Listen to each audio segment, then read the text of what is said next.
खरं तर मला अचानकच हाय ब्लड प्रेशरचा खूप प्रचंड त्रास झाला, ज्यामुळे एक साधारण 24 तास मी हॉस्पिटलाइज झालो होतो. आणि त्यानंतर जाणवलं थोडं ॲलोपॅथीच्या ट्रीटमेंट चालू होत्या, ब्लड प्रेशरची गोळी डॉक्टरांनी सुरू करायला सांगितली. पण थोडं मनात भीती होती की हे कितपत, आणि त्याच्या आधी हा त्रास नसल्यामुळे हे कितपत चालू ठेवायचं किंवा आपल्याला खरंच गरज आहे का. म्हणून आम्ही माधवबागचं नाव ऐकूनच होतो आणि सुदैवाने आमच्या घराच्या जवळच इथेच हे क्लिनिक होतं. तर मी आणि माझ्या पत्नीने ठरवलं की एकदा डॉक्टरांना भेटून तिथे काय आहे, कशा सुविधा आहेत आणि काय ओपिनियन आहे माझ्या आजाराबद्दल ते समजून घेऊया. तर म्हणून आम्ही तुम्हाला भेटलो. आणि परंतु त्यानंतर तुम्ही ज्या प्रकारे आम्हाला ते समजावून सांगितलं, एक्सप्लेन केलं की कशा प्रकारे कोलेस्ट्रॉल आणि ब्लड प्रेशर ह्यांचा एकमेकांशी संबंध असतो, शिवाय विटॅमिन डी, विटॅमिन सी याच्या रिलेटेड जे तुम्ही एक्सप्लेनेशन दिलं, तर त्यामुळे खरं तर या ट्रीटमेंटसाठी पुढे जाण्याचा आमचा जो कॉन्फिडन्स होता तो वाढला. आम्ही त्या पहिल्या भेटीत खरं तर हे चेक करायला आलो होतो की खरंच हे करू शकू नाही करू शकू, याचा फायदा होईल हे आम्हाला माहीत नव्हतं.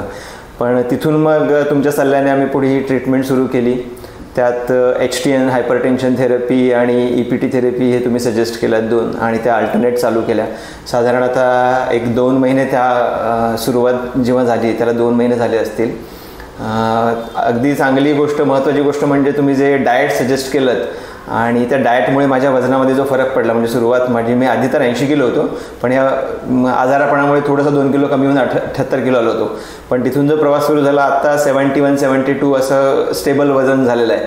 आणि ते माझ्या फिलिंगमध्ये आणि ब्लड प्रेशरमध्ये दिसून येते. मी घरीसुद्धा चेक करत राहतो ब्लड प्रेशर, जे नेहमी कधीही चेक करा तर एकदम स्टेबल असतं, काही प्रॉब्लेम नाही. आणि ह्या थेरपी पण अशा आहेत की ज्या सूट झाल्यात मला वाटतं. मला गोळी घेऊन तुमचा BP किती असायचा साधारणतः आधी?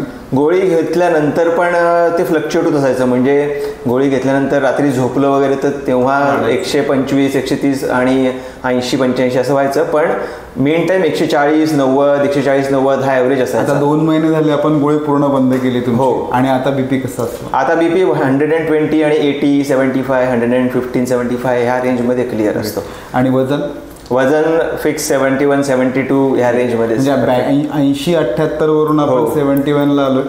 हॅट्स ऑफ, तुम्ही तुमचे प्रयत्न आणि तुम्ही तुमची कन्सिस्टन्सी दाखवली, त्याच्यामुळे तुम्ही विश्वास ठेवला आयुर्वेदावर, आणि त्यामुळे आज जी पहिली पायरी म्हणतो हृदयरोगाची, ब्लड प्रेशर, या पहिल्या पायरीवरून तुम्ही रिव्हर्स टर्न घेतलाय, U टर्न घेतलाय. So congratulations.